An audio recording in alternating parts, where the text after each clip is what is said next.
Hola, soy Sebastián Salgado y te doy la bienvenida a Mundo Extra por Extra TV, nuestro resumen semanal de noticias de todo el mundo, donde intentamos traerte los principales conflictos de todo el planeta, pero con nuestra propia agenda geopolítica. Y es que al principio de esta semana nos enteramos de una noticia que tuvo repercusión a nivel internacional y que está vinculada con la libertad de prensa, con la censura, pero también con las telecomunicaciones. ¿Has escuchado hablar de Pavel Durov? Bueno, él es quien ha fundado la compañía Telegram, una de las principales compañías vinculadas a la mensajería y que también sirve como plataforma de comunicación. Telegram es una de esas plataformas que compite de manera directa con la plataforma WhatsApp y que de alguna manera le disputa la hegemonía a nivel comunicacional, también en la comunicación interpersonal en la mayoría de los países, sobre todo en Occidente. El tema en cuestión es que Telegram es una plataforma que fue creada en la Federación Rusa y que por tanto no tiene los mismos códigos vinculados a lo que es la censura de las plataformas occidentales y la comunicación. Esto se volvió un problema bastante difícil de resolver para todas aquellas personas que no quieren que veas, por ejemplo, qué es lo que está pasando en la Franja de Gaza, qué es lo que está pasando vinculado a ese genocidio sistemático del régimen israelí contra el pueblo palestino y, por ejemplo, también de qué manera el régimen ucraniano tiene una vinculación directa con los esquemas de construcción cultural fascista. Y es que ese es el término que a ellos le queda más cómodo.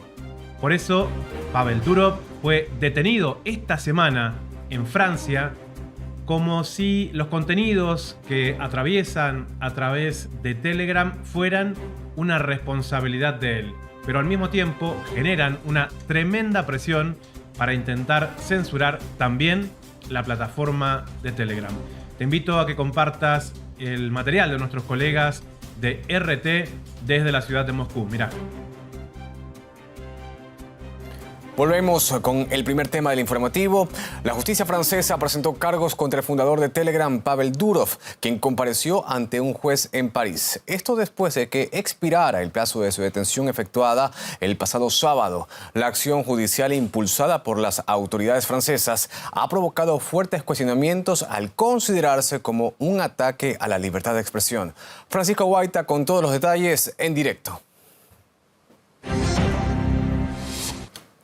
¿Qué tal, Fran? Cuéntanos más sobre este caso. Adelante.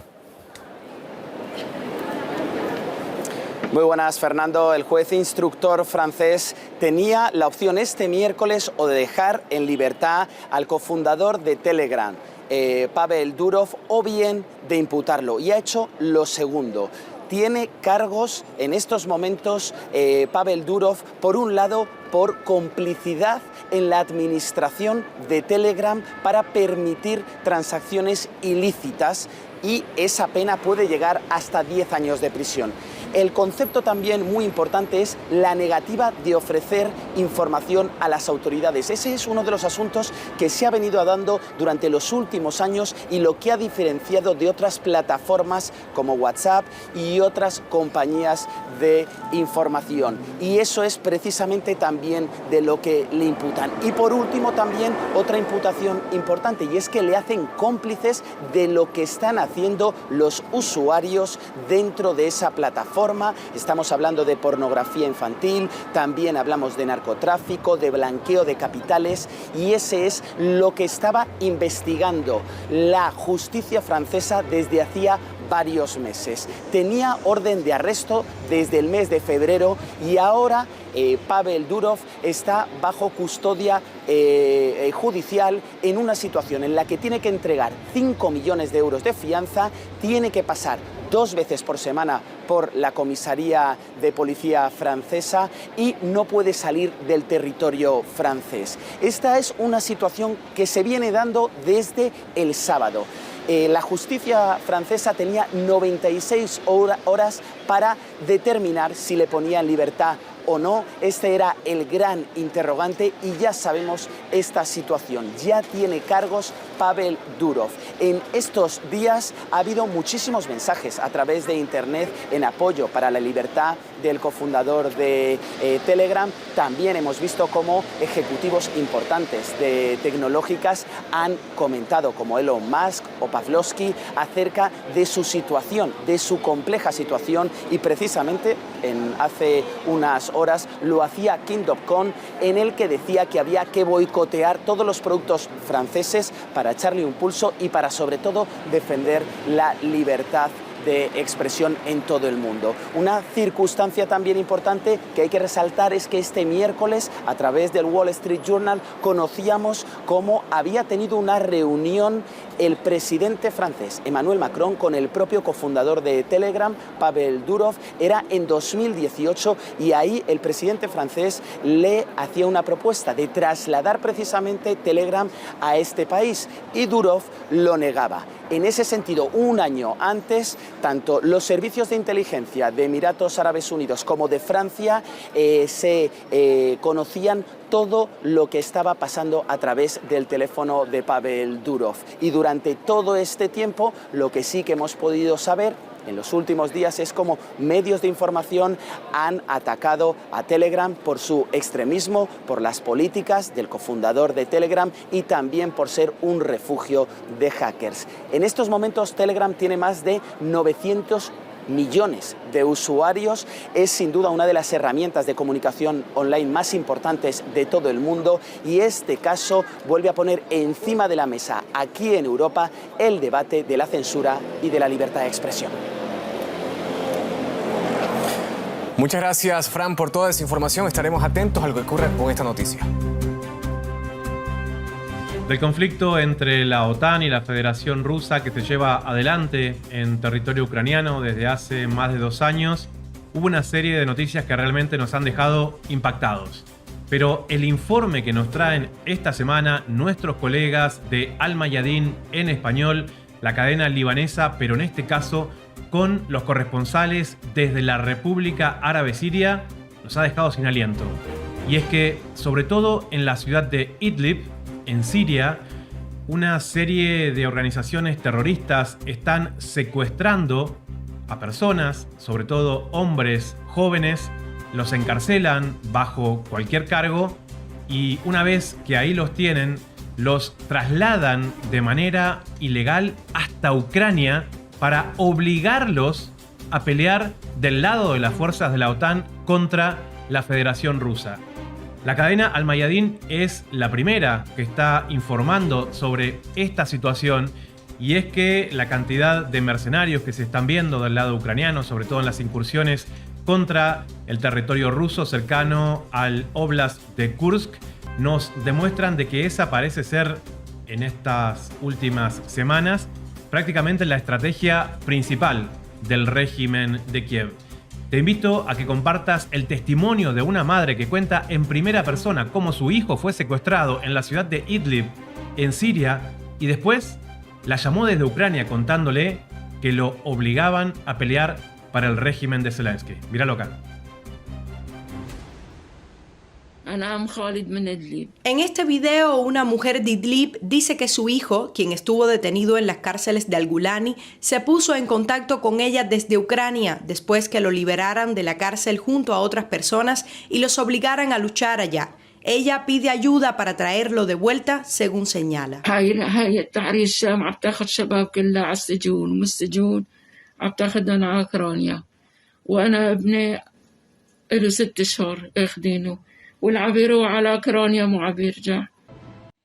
El video recrea la imagen que ha quedado ligeramente fuera de circulación. Idlib sigue siendo la reserva de Al-Gulani para el mercado de mercenarios y el envío de detenidos a los frentes de batallas regionales continúa. Y esto parece haberse convertido en un recurso esencial que genera fondos para compensar la disminución de ingresos recaudados en los cruces y a través de apoyo financiero. Abdul Hakim al-Chishani, líder del grupo Ashnad, Kaukaz, fue el primero en llegar a Ucrania desde Idlib hace más de un año, con 70 miembros del grupo, después que al-Gulani los obligara a ir a luchar allá como único destino, y apareció en numerosos videos y entrevistas de televisión que confirmaban su llegada a las líneas del frente. A esto siguieron amplias campañas de reclutamiento de detenidos por parte de al-Gulani en Idlib para enviarlos al holocausto ucraniano. Mediante el arma del reclutamiento en Ucrania y antes a Libia, Afganistán, Azerbaiyán y Níger, al-Gulani logró obtener apoyo material y político externo y pudo utilizar esto como una carta contra sus oponentes.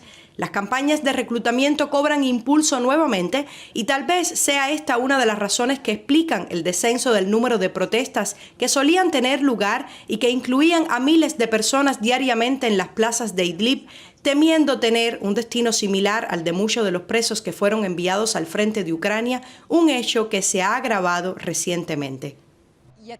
Al-Gulani se expande invirtiendo en el mercado de mercenarios que se ha arraigado en Idlib y es una agenda que le ha proporcionado una vía para deshacerse de sus oponentes.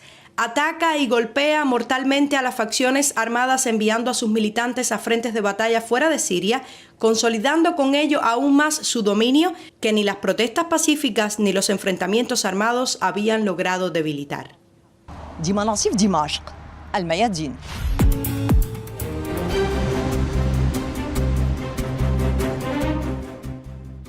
Y esos testimonios que vos veías que salen desde la República Árabe Siria no están vinculados a ningún tipo de reclutamiento cercano al gobierno sirio del presidente Bashar al-Assad, sino que son grupos terroristas occidentales que operan todavía en algunas ciudades de Siria, como es la ciudad de Idlib.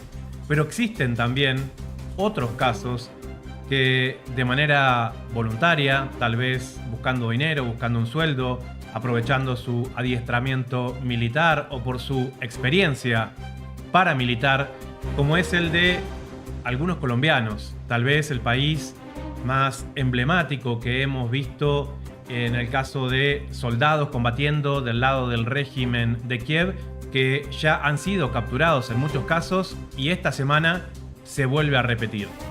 Tenemos el testimonio de 2 soldados ucranianos mercenarios a sueldo peleando para el régimen de Kiev que, junto con otros, han sido detenidas por las fuerzas de la Federación Rusa y ellos mismos dan testimonio como prisioneros de guerra, contando de alguna manera cuál es su historia y mostrando a través de imágenes aquellas fotos en las cuales se los vería muy valerosos, con los emblemas del régimen de Zelensky, bueno, pidiendo de alguna manera la clemencia después de haber intentado asesinar, como mercenarios que son, a ciudadanos y ciudadanas de la Federación Rusa.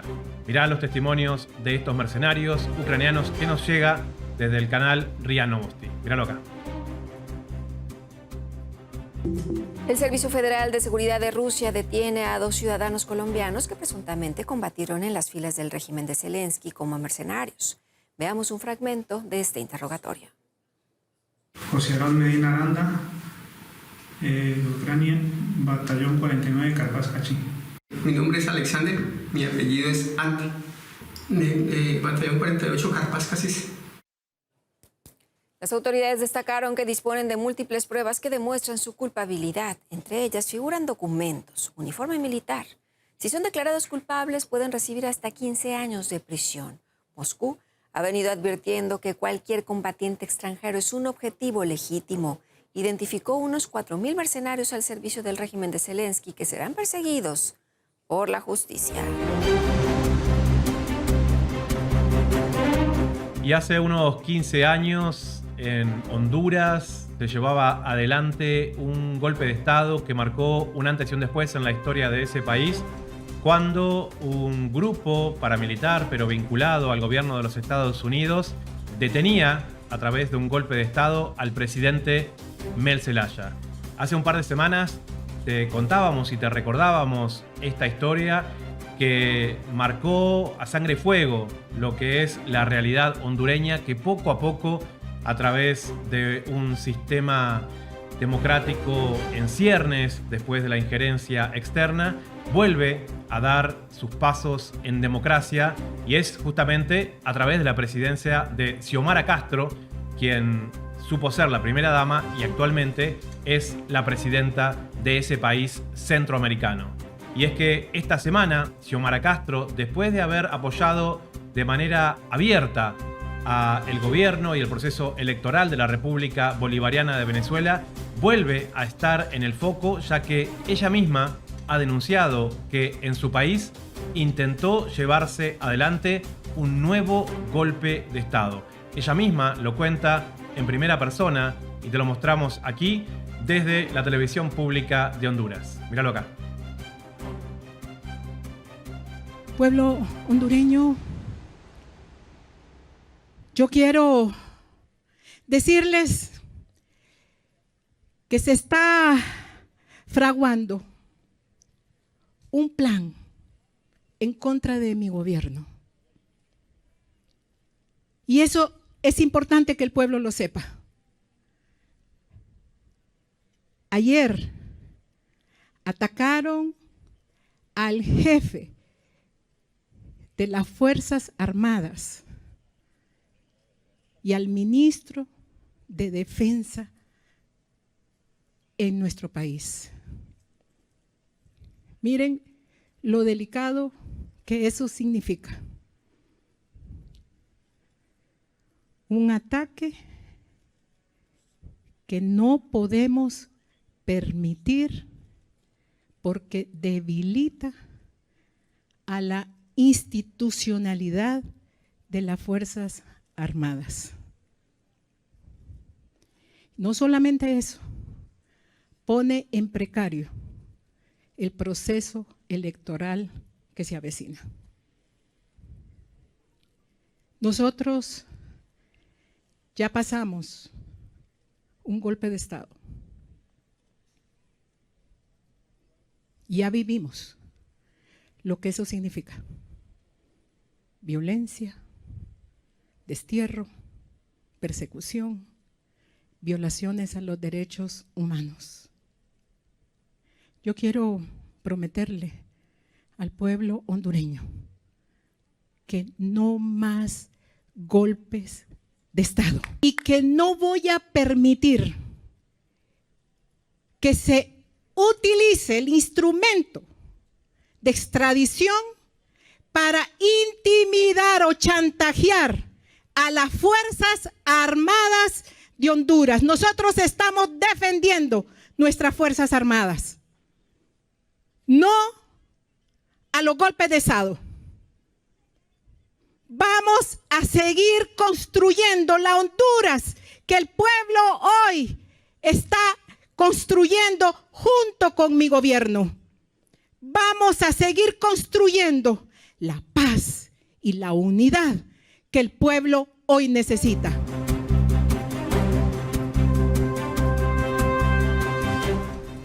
¿Sabés vos quién es Josep Borrell, el alto comisionado de la Unión Europea, que entre sus frases más emblemáticas ha dicho algo así como que Europa es un jardín y el resto del mundo es una jungla? Él es uno de los principales accionistas de la injerencia externa contra la República Bolivariana de Venezuela desde la Unión Europea, al no reconocer los resultados electorales de las pasadas elecciones presidenciales en ese país. Desde la Unión Europea están realizando una serie de embates diplomáticos por un lado, pero también vinculados a los medios corporativos para intentar desestabilizar al gobierno de Nicolás Maduro. Sin embargo, es el mismo Josep Borrell al quien podemos ver abrazado con figuras como la de Volodymyr Zelensky, quien sigue siendo actualmente el presidente de Ucrania, a pesar de que su mandato ya venció a fines de marzo y no convocó a nuevas elecciones, o que en la propia Ucrania las autoridades del Parlamento también culminaron su mandato, pero como no tienen ningún tipo de potestad y simplemente son una figura decorativa que acepta los mandatos de la OTAN, en ese sentido pareciera que a la Unión Europea eso tanto no le preocupa. Por eso tuvimos la posibilidad de analizar con mi colega Hermelín Malcot desde Bruselas, en Bélgica, el porqué de este nivel de injerencia de la Unión Europea contra la República Bolivariana de Venezuela. Tenemos aquí algunas cosas para compartir con vos en este análisis con Hermelín Malcott. Míralo acá. Hoy regresamos a la República Bolivariana de Venezuela para tratar de hacer un abordaje de esos que todavía nos estaban faltando, y es que entre todos los intentos de desestabilización y de injerencia que hay desde el exterior contra lo que fue el proceso electoral venezolano, la Unión Europea también está jugando un papel fundamental en todo eso, y por eso hoy nos damos el tremendo gustazo de volver a charlar aquí en Data Urgente con mi amiga y colega Hermelín Malcott desde Bruselas, en Bélgica. Hermelín, ¿cómo estás? Hola, muy bien, muchas gracias por invitarme. Hermelín, bueno, nos tocó coincidir en lo que fue el proceso electoral en Venezuela, nos tocó a vos y a mí y a todos tantos observadores internacionales ver de qué manera se hizo ese proceso en que la gente en Venezuela participó de una manera tan masiva. Sin embargo, el continente donde vos vivís está obsesionado en tratar de decir que esas elecciones no fueron válidas. ¿Dónde uno puede empezar a rastrear los motivos de todo eso?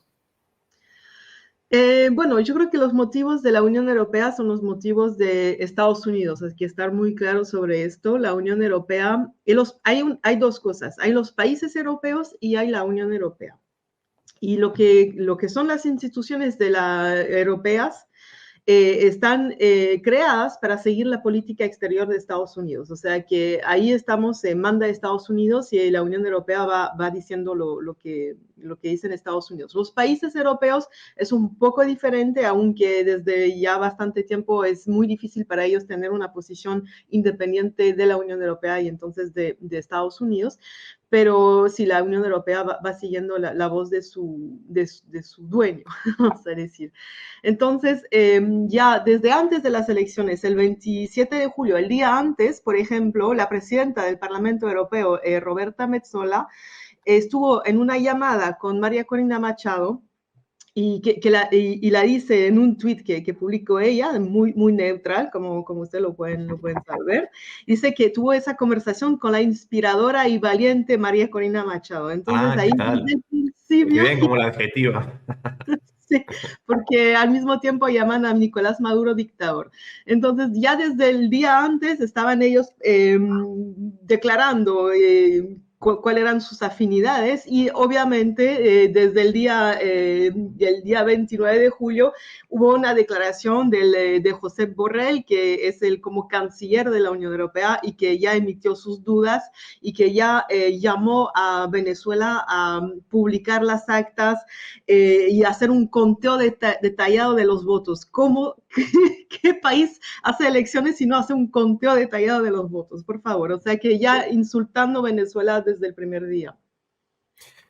Uno ve de a poco un guión, como vos bien decías, de esta estructura occidental tan obsesionada, ¿no?, en los recursos de los venezolanos y las venezolanas, pero sin embargo no tienen la valentía de decir, bueno, nosotros estamos interesados en lo que tiene este país, porque cuando vemos al propio Borrell decir dónde están las actas y ese tipo de cosas, y lo vemos al mismo tiempo abrazando al propio Zelensky, que ya ha generado prácticamente 500.000 de muertos en el continente europeo.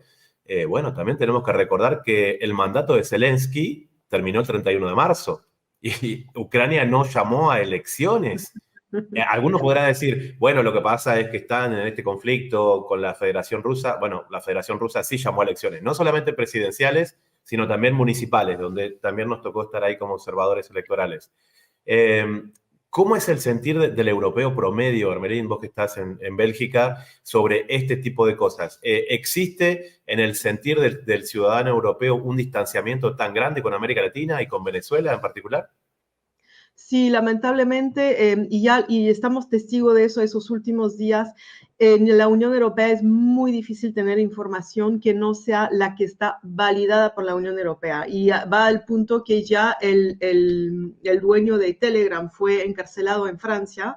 Entonces, y es un mensaje muy claro, que no puede existir en Europa una voz que no sea la de Estados Unidos. E incluso hay más libertad de expresión en Estados Unidos que en Europa. En Europa es imposible tener acceso a esta información. Entonces, para que un europeo vaya a leer los noticieros o las noticias sobre Venezuela en español, porque en inglés, en francés, etcétera, no se encuentra casi, o sea, sí hay, pero son como canales más confidenciales, entonces es difícil para uno en Europa tener información que no sea la del Estados Unidos, lamentablemente, o sea que eso es muy complejo. Mira, vamos a hacer un repaso de algunos videos en lo que es este ataque, por lo menos a nivel de declaraciones. Aunque hay que recordar que también Borrell, el jardinero Borrell, que dice que Europa es un jardín y el resto del mundo es una jungla, él es una persona que ha pedido de manera reiterada la conformación de un ejército europeo, más allá de la identidad de los propios países. Pregona Maduro. Escuchemos esto. Si no hay verificación de los resultados no pueden ser aceptados. Yo sé que Maduro me ha dedicado palabras muy cariñosas, no es la primera vez, pero yo tengo que insistir en lo mismo. Si los resultados no se pueden verificar, no se pueden aceptar. Y por el momento no son verificables. Bueno, mejor dicho, lo son a través de la información que aporta la oposición. Maduro ha recurrido al tribunal, ha apelado a los tribunales para que le defiendan, que ya es el colmo del sarcasmo, y estamos pendientes de que el Tribunal Supremo de Venezuela emita una sentencia. No sé qué va a emitir como sentencia, porque su función no es contar los resultados electorales. Si tenía que contar los resultados electorales, el Consejo Electoral no necesita ir a los tribunales, los podría haber planteado ya. Si no se plantean, no se verifican, si Maduro insiste en decir que ha ganado y no quiere entender que para la comunidad internacional sin verificación no hay asunción de resultados, Venezuela puede entrar en una grave crisis. Estamos todos intentando evitar que esto no ocurra. En la República Dominicana, hace unos días, antes de ayer, se aprobó un texto que la Unión Europea suscribió, insistiendo en que no habrá reconocimiento de Maduro si no hay una posibilidad clara de verificar los resultados. Vamos a ver qué pasa en los próximos días, pero hay más de 2.000 personas detenidas, la represión se acentúa y espero que la comunidad internacional mantenga su exigencia de verificación de los resultados. Bueno, varias cosas por acá. Primero, llamado para los hermanos de República Dominicana no se dejen usar su territorio como desestabilización de América Latina. Y al mismo tiempo, ahora vos me vas a ayudar, Hermelín. Primero, dice que el Tribunal Superior de Justicia no es quien para avalar, pero quien ya lo había hecho era el Consejo Nacional Electoral. El tema es que este juego que están haciendo con el tema de las actas no es el sistema de reconto de votos que tiene el sistema electoral venezolano. El sistema electoral venezolano es electrónico, por eso fueron tan grandes, y el respaldo que están es el voto emitido en papel que está dentro de cada una de las urnas. Por eso, las actas electorales, que evidentemente era parte de la estrategia de la oposición fascista en Venezuela, es lo que ellos están reclamando, no es el documento válido de reconteo de votos. Por eso, de manera obsesionada y después de lo que fue el hackeo, están pidiéndolas como si detrás de eso hubiera alguna especie de verdad oculta. Sí, procede de una ignorancia total de lo que son las instituciones venezolanas y no les interesa realmente conocerlas. Ellos tienen... cualquier cosa que haga Venezuela, ellos van a decir que no cumple con normas de ellos y ellos van a decidir cuáles son las buenas normas, porque las buenas normas para la Unión Europea son las normas que hacen que la extrema derecha fascista gane. O sea que están en este juego de que no van a reconocer ninguna estabilidad, institucionalidad del Estado venezolano, porque claramente lo que quieren es destabilizarlo e inventar una manera de reconocer el Mundo González. A ver si el tipo queda vivo hasta enero, cuando hay la toma de posesión, porque es un zombie muy viejo de una cosa, y siempre están hablando de María Corina Machado, que ni siquiera es elegible. O sea, que está negando a la vez las instituciones venezolanas, la historia de Venezuela, la historia jurídica y electoral de Venezuela. Ni siquiera habla del ciberataque, no habla del saboteo, la tentativa de saboteo eléctrico de Venezuela el día antes de las elecciones. No habla de la falsificación de las famosas actas que siempre hablan y que ha sido demostrado. El 83% de las actas que presentaron en su sitio son falsas. No habla de la violencia paramilitar, no habla de que esos 2.000 detenidos son gente que ya tiene un pasado de violencia en Venezuela, que ya tiene un pasado con la justicia, que fue entrenada en el exterior por Colombia, por los ejércitos paramilitares en Colombia, que eran con altas concentraciones de droga del Captagón, que son las drogas que se donan a los militares en Ucrania para que estén en el campo de batalla. No cuenta nada de esto. Entonces ignora la verdad, y también no cuenta lo obvio.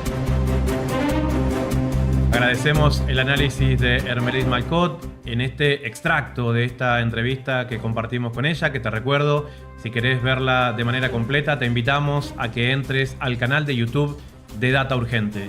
Y en otro país donde siguen las campañas políticas y las definiciones es justamente en los Estados Unidos de América, donde Donald Trump se afianza como el candidato republicano y Kamala Harris ya ha aceptado ser la candidata de los demócratas, cada uno haciendo una especie de guerra de declaraciones en contra del otro, intentando mostrarse como una especie de alternativa que pueda seducir a aquellas personas que todavía están indecisas dentro del territorio de los Estados Unidos y que pueden llegar a cambiar su voto de aquí a lo que falta de esta campaña electoral.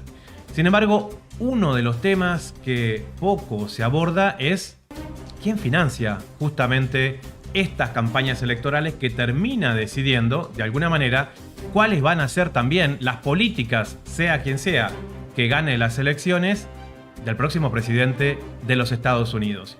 Y uno de los principales financistas de estas campañas políticas, tanto de los demócratas como de los republicanos, es el AIPAC. Es el lobby sionista israelí que cualquiera que gane de los dos, ellos están preparados para seguir gobernando.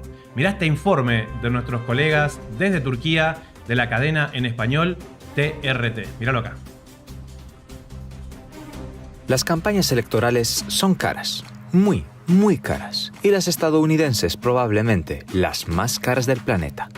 ¿Quién paga las elecciones en Estados Unidos? Hay dos cosas importantes en la política. La primera es el dinero y la segunda, no me acuerdo.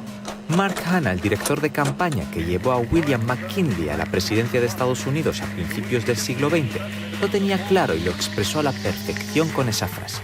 Y desde entonces, nada ha cambiado.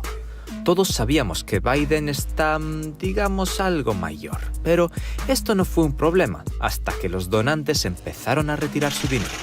El hecho de que Kamala Harris sea la posible candidata no sorprende. Es una máquina de recaudar fondos. En las primeras 24 horas tras el retiro de Biden, recaudó $81 millones y más de 200 millones en la primera semana.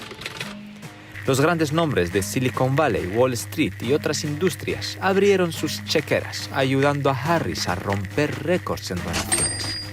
Esto demuestra que en la política estadounidense, el dinero habla más fuerte que cualquier discurso. Y como sabemos, nadie da su dinero gratis. Porque lo que más grita democracia es la donación de miles de millones de dólares. Pero, ¿quién son estos donantes y qué quieren a cambio? Entre los magnates están George Soros, el filántropo de las causas demócratas y conocido por ser el protagonista de casi todas las teorías conspirativas. También Timothy Mellon, sí, aquel que pagó el 98% de nuestro muro fronterizo favorito al sur de Texas. Y no olvidemos al geek tecnológico Elon Musk, quien recientemente hizo una de las más grandes donaciones de las elecciones hasta este momento a la campaña de Donald Trump. Y aparte de los individuos, hay grandes organizaciones que se encargan de mantener la maquinaria electoral bien engrasada. Las corporaciones, sindicatos y otras agrupaciones también pueden realizar contribuciones significativas a través de los comités de acción política o PACs. Estas personas y grupos no dan dinero gratis, sino que financian a quienes consideran que mejor representan sus intereses, y lo hacen tanto de forma pública como secreta. Es lo que se llama el dinero oscuro. Un análisis de Open Secrets mostró un aumento sin precedentes en dinero oscuro para las elecciones 2023-2024, superando todas las elecciones anteriores. Se espera que estos fondos lleguen a los 1.000 millones en este ciclo electoral. Esto es posible porque en 2010 la Corte Suprema de Justicia permitió que los donantes cubrieran gastos de forma ilimitada en campañas políticas, argumentando la protección de la libertad de expresión. Este fallo desmanteló restricciones previas y aumentó significativamente la influencia del dinero en la política. Y claro, ¿qué son gastos? Porque nadie da dinero gratis. Eso de amigos con derechos y sin compromiso no existe en la política. Un ejemplo claro es el AIPAC, el Comité de Asuntos Públicos de Estados Unidos e Israel. Su misión es impulsar políticas pro-Israel en Estados Unidos. ¿Sorpresa? El AIPAC empezó como el Comité Sionista Estadounidense tras la masacre de Gibeah en 1953, en la que 70 palestinos, incluyendo 60 civiles, fueron asesinados por el ejército israelí, para así mejorar la imagen de Israel en Estados Unidos. En 1959 se convirtió en AIPAC y tras la guerra de Yom Kippur en 1973 recibió gran inyección de fondos, convirtiéndose en el gran titán del cabildeo en Washington. Ha respaldado la candidatura de 342 de los 535 miembros del Congreso estadounidense actual. Es el grupo de presión que representa intereses extranjeros más grande en la política estadounidense. Con una lista de multimillonarios patrocinadores, el AIPAC canaliza dinero hacia sus candidatos preferidos y think tanks pro-Israel en Washington. ¿Recuerdas cuando Trump reconoció Jerusalén como capital de Israel y movió la embajada? Bueno, trabajo del AIPAC. ¿O cuando rompió el acuerdo nuclear con Irán? Sí, también el AIPAC. Su ejército de cabilderos tiene un impacto enorme. Y lo que compra este dinero está claro: una carta blanca para cometer genocidio. Y luego se quejan de que Rusia o China quiere influir en las elecciones con bots en plataformas de redes. Joe Biden es el presidente en funciones que más dinero ha recibido del AIPAC y Kamala Harris también es amiga del lobby israelí. Y aún así, no todos los estadounidenses se dejan engañar tan fácilmente.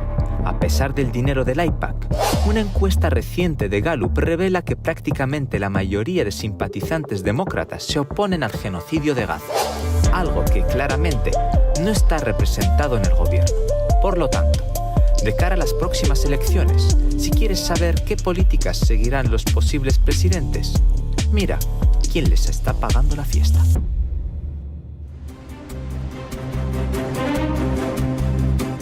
Y seguimos en territorio norteamericano, pero en este caso en los Estados Unidos mexicanos.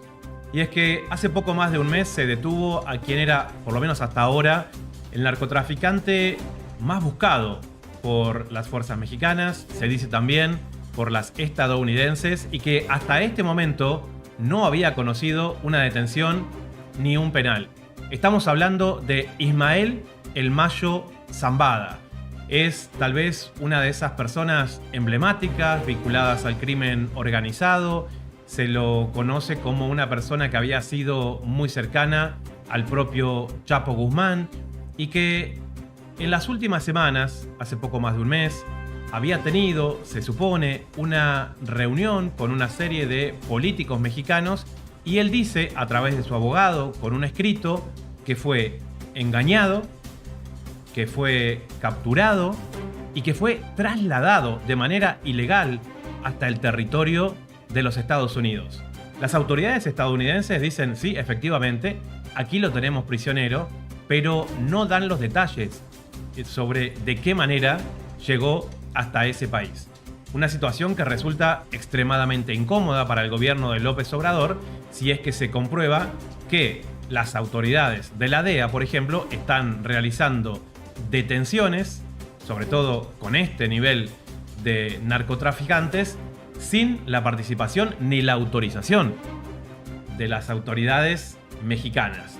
Esto ha generado una serie de rispideces y de distanciamiento del gobierno de López Obrador con las autoridades de los Estados Unidos, que fue complementada al mismo tiempo con declaraciones del embajador estadounidense en ese país, que se manifestó abiertamente en contra de una reforma judicial que intentan hacer en México, en la cual los ciudadanos podrían votar, o sea, elegir de manera democrática a los jueces federales. Esto pareciera que al gobierno de los Estados Unidos no le está gustando nada, y por eso el presidente López Obrador ha determinado que entre México y Estados Unidos exista una pausa diplomática. Míralo acá. Una jornada cargadísima de información internacional. En esta ocasión, después de un tiempo, volvemos a los Estados Unidos mexicanos, en donde en los últimos días, pero sobre todo en las últimas semanas, ha surgido una serie de conflictos diplomáticos, podríamos decir, entre el gobierno de López Obrador y la Embajada de los Estados Unidos, posterior a lo que hace poquito más de un mes fue la detención de uno de los narcos más buscados de hace muchísimo tiempo. Algunos decían que era el intocable, el que nunca iban a terminar de detener, que era justamente Ismael El Mayo Zambada. Nos damos el tremendo gustazo de charlar una vez más, aunque no lo hacíamos desde hace un tiempo largo, con José Pepe Reveles, investigador, escritor, tiene una gran obra vinculada a estos temas del crimen organizado. Pepe, te agradezco muchísimo por estar con nosotros esta noche, aquí en Data Urgente y también para Extra TV en la ciudad de Buenos Aires. Con muchísimo gusto, Sebastián, a tus órdenes.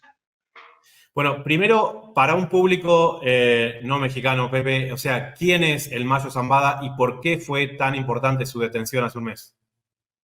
Bueno, el Ismael El Mayo Zambada García es el narcotraficante más importante vivo en México, con 76 años de edad y con medio siglo de traficar sin haber sido capturado jamás, sin haber pisado una cárcel. De tal manera que su captura fue muy espectacular. Pues se especuló mucho si había negociado, si los agentes de las tres letras, o sea, DEA, FBI y CIA, habían estado conversando con él y habrían llegado a un acuerdo, pero al final lo que prevalece es un tema que el propio Mayo, a través de su abogado, Fran Pérez, dice que ocurrió. Dice que lo invitaron a una reunión, él llegó confiado a esta reunión, en donde hubiese estado el gobernador de Sinaloa, Rubén Rocha Moya, que no estuvo, ¿no? Y el que fue rector de la Universidad Autónoma de Sinaloa, Héctor Melesio Cuen. Entonces, ¿Él también es alcalde de Culiacán, Pepe? Melesio fue rector de la universidad, ahora era diputado electo federal, okay. Y ha sido un político y un universitario. Aquí las universidades, algunas universidades del interior del país, son bastante poderosas en la política porque pues sus rectores obedecen a resortes también de la política local, ¿no? En este caso, él estaba muy distanciado del propio gobernador Rocha Moya, Héctor Melesio Cuen, y en esas circunstancias fue asesinado el mismo día que fue llevado por la fuerza, según declaró El Mayo Zambada, a los Estados Unidos, engañado por uno de los hijos del Chapo Guzmán, por Joaquín Guzmán López.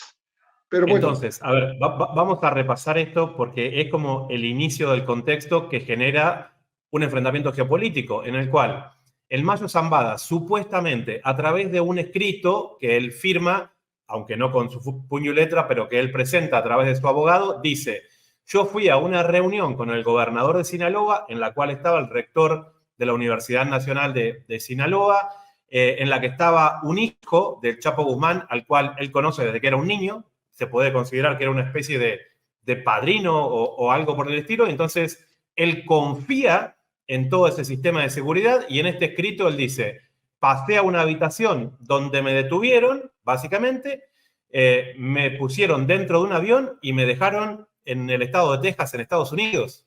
¿Cómo te suena a vos? ¿Puede ser real eso? Mira, lo sometieron, lo amarraron, lo llevaron en la caja de una camioneta y luego lo subieron al avión.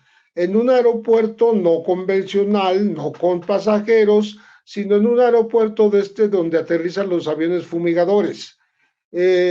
Por cierto, hubo también un lío con los aviones, porque primero se dijo que era un Cessna de un motor y después resultó ser un Beechcraft de 2 motores el que lo llevó. Bueno, hasta ahí lo habrían atado incluso al asiento y le habían cubierto la cabeza y así lo llevaron a los Estados Unidos. Es imposible no pensar que Estados Unidos estaba enterado de todo esto porque como el hijo menor, bueno, el hijo del Chapo Guzmán, Joaquín Guzmán López, iba a saber en qué aeropuerto aterrizar una aeronave que, por cierto, cruzó el espacio aéreo hacia el territorio de Estados Unidos y iba con la matrícula clonada, falsa. ¿Cómo pudo cruzar el espacio aéreo y que se lo permitió a los Estados Unidos? ¿Y cómo sabía a qué aeropuerto iba a llegar? Entonces, todo esto son misterios que se guardan todavía, no se ha informado, pero obviamente, si él sabía dónde lo iba a entregar, ya estaban las camionetas blindadas a la espera del Mayo Zambada, obviamente había un acuerdo con agentes de los Estados Unidos. Esa es la primera sospecha, y el embajador de Estados Unidos en México, Ken Salazar, se apresuró a decir que ellos no rentaron el avión, ellos no pusieron recursos, el piloto no era estadounidense, algo así como nosotros somos ajenos a lo que pasó. De tal manera que todo ocurrió entre delincuentes y Estados Unidos aceptó que delincuentes le entregaran a un individuo de manera ilegal, capturado de manera ilegal en un territorio, llevado de manera ilegal a otro territorio y entregado sin extradición, sin respetar el tratado de extradición a los Estados Unidos, cosa que está incluso provocando que el jovencito Joaquín Guzmán López esté acusado de traición a la patria en México. Es algo muy curioso, pero bueno, así ha dado vueltas el caso, ¿no? Y cada vez se confirma con más certeza de que en efecto el Mayo no mintió. Entró a este lugar que se llama Huertos del Pedregal, que es una especie de salón de eventos sociales, y lo primero que vio fue gente vestida de militar, que son los que lo sometieron y se lo llevaron por la fuerza al avión y del avión por la fuerza a los Estados Unidos. Entonces, Pepe, ¿qué demuestra esto? ¿Cuál es el vínculo de la DEA? ¿Cuál es el nivel de injerencia? ¿Tienen trato con el gobierno mexicano? ¿Tienen trato con todos los cárteles? ¿Son ellos, en definitiva, lo que conocemos como los cárteles? ¿Son los servicios de Estados Unidos? ¿Qué lectura le das vos? Bueno, las agencias, tanto la DEA como la CIA, como el FBI, negocian, tratan de convencer a personas de que declaren, se conviertan en testigos protegidos. Pueden tardar años en estas negociaciones y es posiblemente lo que ocurrió con el Mayo Zambada. El hecho de que hayan conversado con él no quiere decir que él haya aceptado irse a entregar. Son cosas diferentes. Pero de todas maneras, pues está ahora en Estados Unidos y me parece que va a tener que negociar pues por fuerza, porque de otra manera, pues, ¿qué le van a dar una cadena perpetua y se va a morir en la cárcel? Tiene 76 años, está enfermo, no nada más de diabetes, de hipertensión, sino tiene un cáncer, se sabe. Entonces, estamos hablando, eso tensó las relaciones porque Estados Unidos no ha aceptado que haya intervenido directamente en esta captura, lo cual es poco creíble por un lado. Pero lo que más incomodó al gobierno mexicano es la opinión del embajador Ken Salazar respecto a la reforma al Poder Judicial que inició el partido gobernante y triunfante en las elecciones pasadas con 36 millones de votos, o sea, una cantidad, la mayor cantidad de votantes en la historia de México, y también por primera vez una mujer llega por esta votación en los 200 años de independencia del país a ser presidenta de México. Va a ser la próxima presidenta dentro de unas pocas semanas, el hecho de que no le hayan criticado esta reforma judicial que tanto el presidente actual como la próxima presidenta están avalando, le molestó mucho a México. Dice, yo no me meto en los asuntos de otro país y le digo qué debe hacer. Entonces, la embajada trató de enmendar la plana, mandó una carta diciendo que no, pues que era una opinión de ellos, pero que les gustaría que la reforma fuera consensada de tal y tal manera, de modo que la carta, en vez de aclarar las cosas, las agravó más. Entonces, el presidente lo que hizo fue dejar en suspensión, esa fue la palabra que usó, dejar en suspensión la relación con la embajada de los Estados Unidos y también con la de Canadá, porque la de Canadá opinó igual sobre la reforma judicial. Se juntó lo de la sospechosa llevada del Mayo a los Estados Unidos, con posible intervencionismo, invasión de la soberanía mexicana y la invasión de la soberanía en el sentido de la opinión sobre una reforma judicial que le pertenece solo a los mexicanos. De esa manera, mira Pepe, lo interpela una colega periodista al presidente López Obrador sobre cuál considera él que puede haber sido el nivel de injerencia de las autoridades estadounidenses operando sin permiso, supuestamente, dentro del territorio mexicano, y miremos cuál fue la respuesta del presidente López Obrador. En mi primer planteamiento de pregunta, pues es el caso Zambada, Ismael Zambada y Joaquín Guzmán. Ayer ya la Fiscalía General de la República da por buena, presumiblemente, la versión de Zambada García de que fue secuestrado. Yo le pregunto, ¿hay indicios, hay evidencia de que agentes estadounidenses fraguaron, planearon, participaron de alguna forma, se pusieron de acuerdo con narcos mexicanos para llevar a cabo el secuestro de Ismael Zambada? Sería mi primera pregunta, presidente. Lo que sabemos hasta ahora es de que el gobierno de Estados Unidos tenía acuerdo con Guzmán López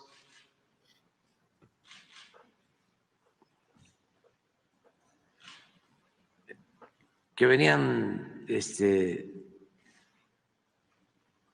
manteniendo comunicación para un posible acuerdo. Ellos han dicho de que en efecto había este acuerdo o se estaba gestando este acuerdo, pero que no sabían de que en el avión iba también o llegaba a territorio estadounidense el señor Zambada.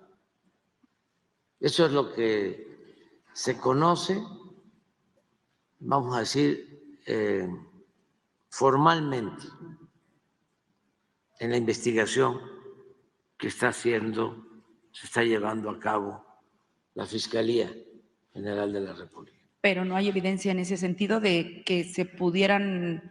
Hay una línea, una hipótesis, una línea de investigación de que si hay agentes, sí se está investigando. Es que está abierta la investigación. O sea, y la decisión que se ha tomado es que se conozca, aquí lo hemos dicho, todo lo sucedido. Y cambiamos de región, nos trasladamos nuevamente hacia Asia Occidental. Volvemos a poner el foco en este genocidio sistemático que el régimen israelí está generando contra el pueblo palestino desde hace más de 75 años, pero sobre todo después del pasado 7 de octubre del año 2023, en que el asedio contra la Franja de Gaza, contra la población civil en general, ha generado, algunos dicen, más de 40.000 muertos. Pero cuando vemos informes como este que nos están compartiendo nuestros colegas de Al Mayadin en español desde la Franja de Gaza, donde vemos la imposibilidad de rescatar los cuerpos después de los bombardeos israelíes contra estructuras como las que son campos de refugiados, hospitales o escuelas, podemos dimensionar que en realidad esa cifra que dicen apenas estaría superando las 40.000 víctimas fatales podría claramente ser el doble o más.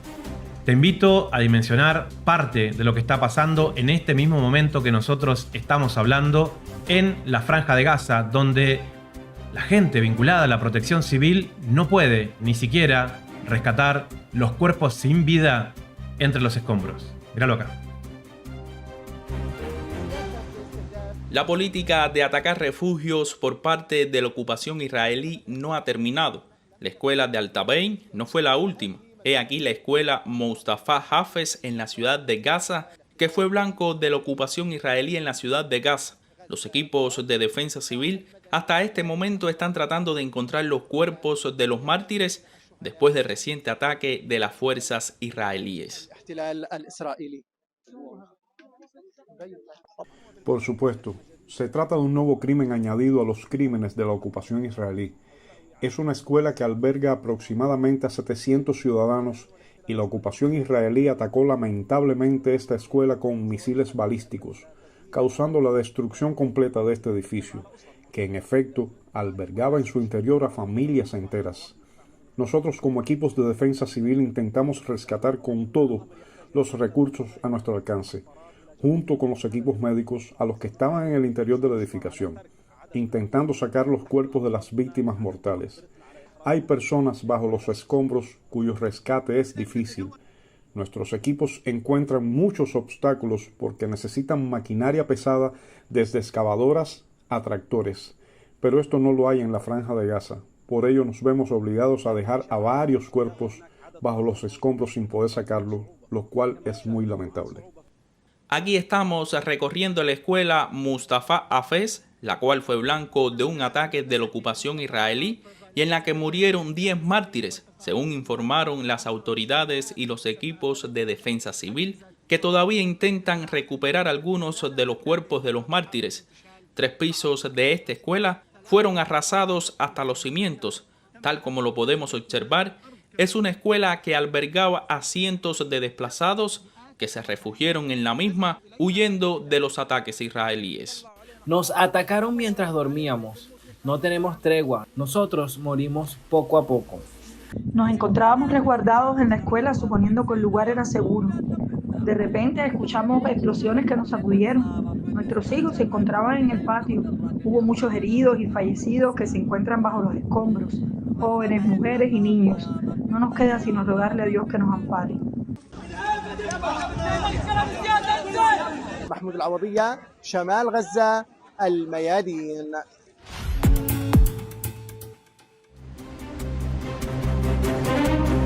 Y en este momento en que se están llevando adelante los Juegos Paralímpicos vinculados a el deporte adaptado, hace pocas semanas terminaron los Juegos Olímpicos en la ciudad de París y te comentábamos hace algunas semanas atrás de que nos costaba mucho poder disfrutar de ese tipo de contienda deportiva en las que hay países que directamente son segregados, como son los deportistas de la Federación Rusa, también los bielorrusos, y que al mismo tiempo tengamos que soportar que hay soldados del régimen israelí disfrazados de deportista y que ellos intentaran generar una visión positiva del régimen israelí hacia el resto del mundo a través de las disciplinas en las que participan.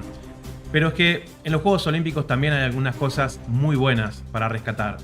Y si yo te preguntara cuál ha sido hasta ahora el atleta olímpico más importante que existe en este momento, y es que hay un atleta único en la historia que durante 5 Juegos Olímpicos consecutivos ganó la medalla de oro.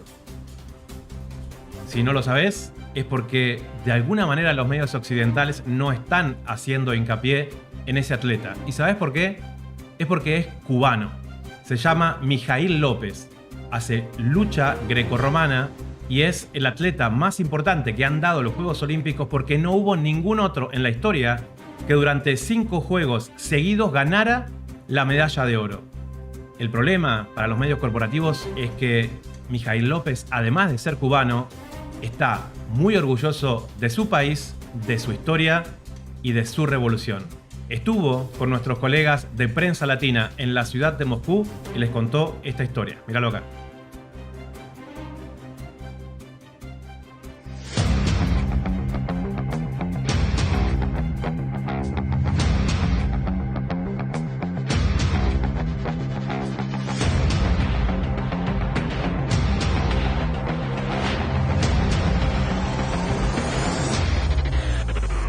Para el multicampeón olímpico de lucha greco-romana Mijaíl López, nunca fue una posibilidad perder su 5ª medalla de oro en los pasados Juegos Olímpicos de París 2024.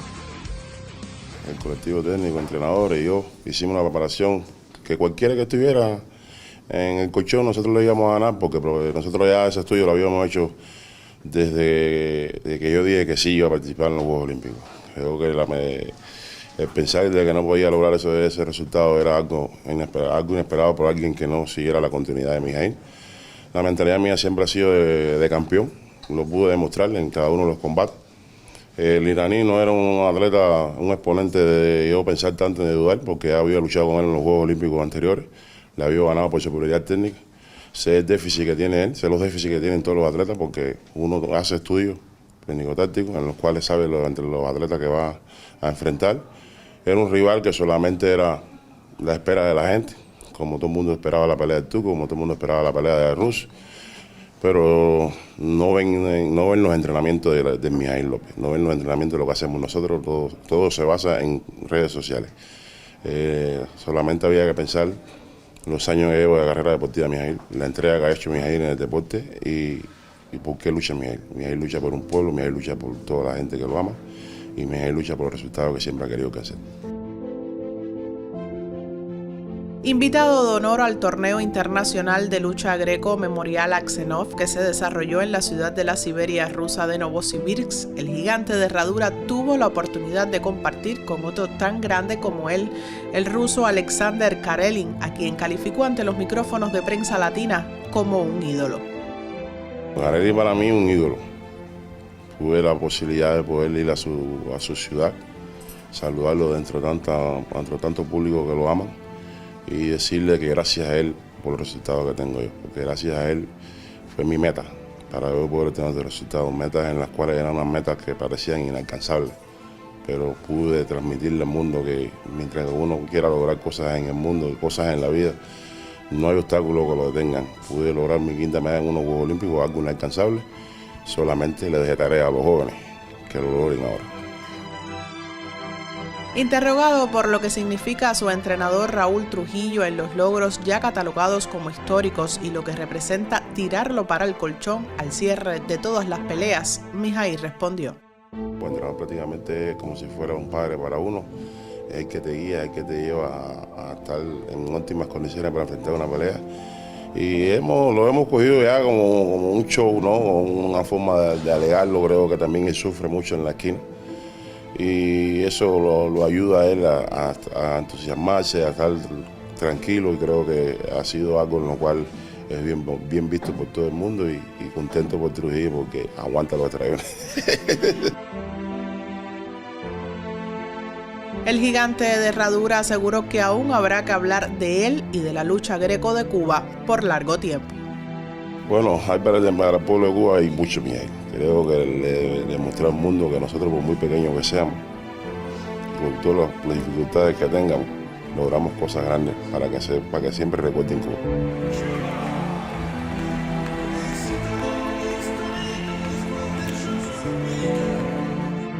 Desde Moscú, Rusia, Arián López y Oded Díaz Fumero, Prensa Latina Televisión.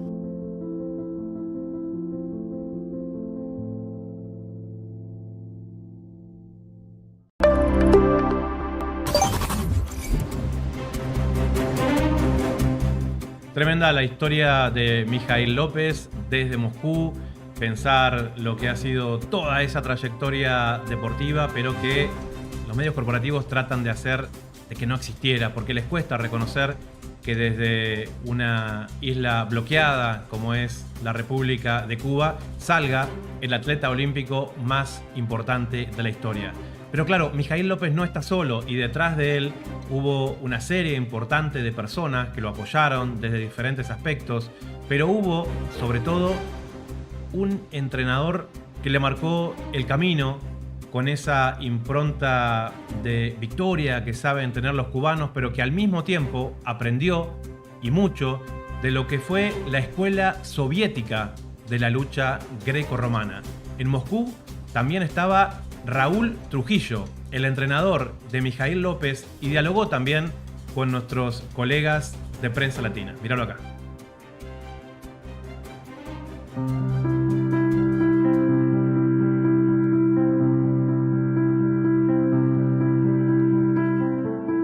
Pocas veces se conoce quiénes están detrás de los logros de los deportistas, y ese es el caso de Raúl Trujillo, el entrenador principal del pentacampeón olímpico de lucha greco Mijaíl López, quien asegura que aún ve como un sueño que su pupilo sea el más grande de la historia en su disciplina.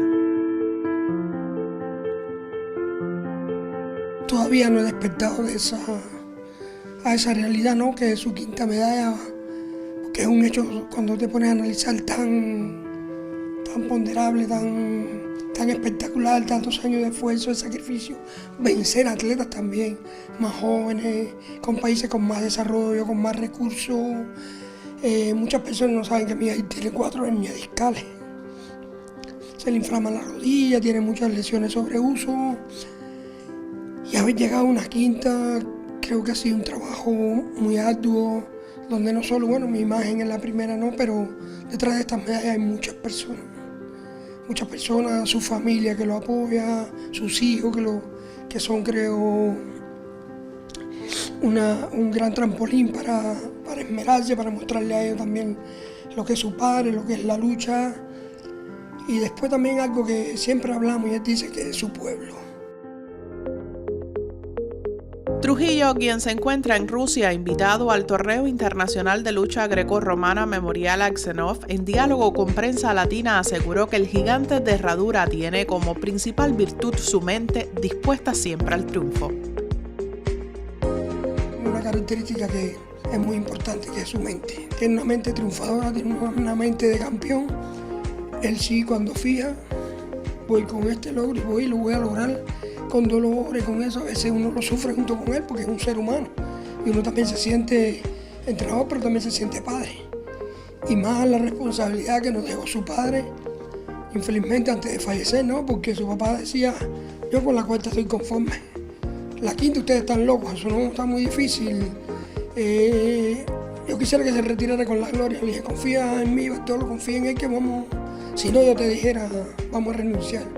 Más cuando la gente preguntaba, bueno, ¿qué tú crees que gana la quinta? Yo, si no estuviera convencido, estuviera en mi casa. Y creo que Mijaíl es una persona que yo lo comparo con el universo, porque tiene muchas estrellas. Como parte de su visita, el entrenador fue figura principal en el encuentro entre Mijaíl López y el triple campeón olímpico ruso Alexander Karelin, calificado por él como un momento único en su vida. Ese encuentro de dos grandes tiene una importancia histórica trascendental. Fueron dos lumbreras, cada una en las etapas. No comparto a veces las comparaciones, ¿no? Creo que las comparaciones no son justas. Las comparaciones son muy injustas y el que se atreva a hacer comparaciones porque no ha vivido momentos. Comparar a Karelin con Mijaíl, creo que eso, cada uno es grande en su época. Cada uno es inmenso, cada uno vivió momentos diferentes, contrarios diferentes, tecnologías diferentes, esos mismos tratamientos diferentes y todo es muy diferente. Mijaíl tuvo esa dicha, ¿no?, de poder llegar a la quinta, pero haber llegado a la tercera de Sansan y no haber ganado la cuarta por un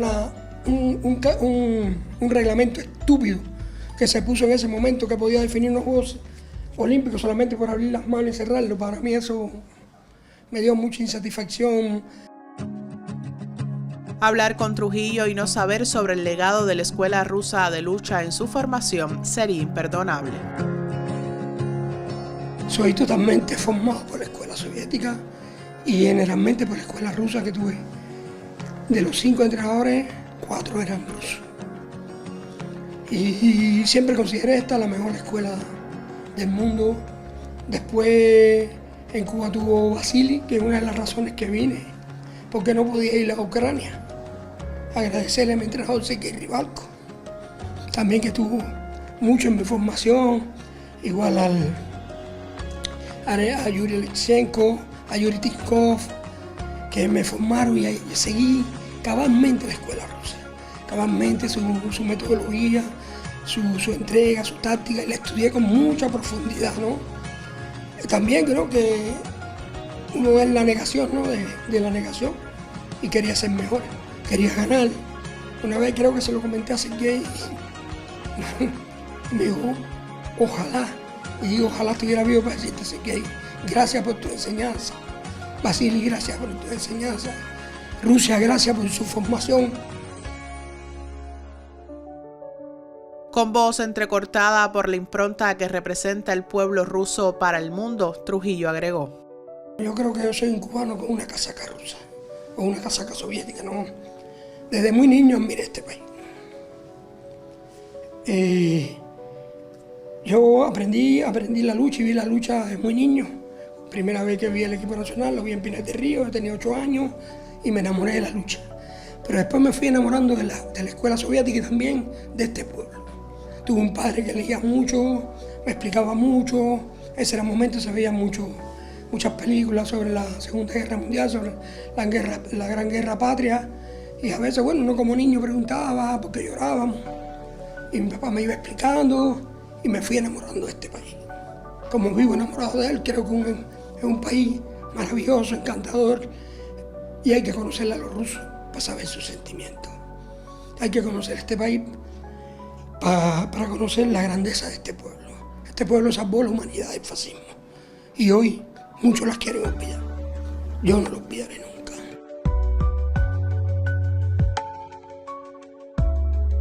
Desde Moscú, Rusia, Arián López y Odette Díaz Fumero, Prensa Latina Televisión.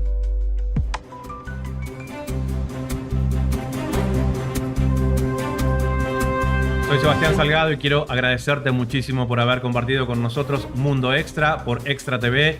Si te han gustado los contenidos que queremos compartir con vos, te pido que los difundas en tus propias redes sociales para que de alguna manera también nos ayudes a romper la censura mediática que existe también a nivel geopolítico. Espero que volvamos a encontrarnos aquí a través de Extra TV la próxima semana.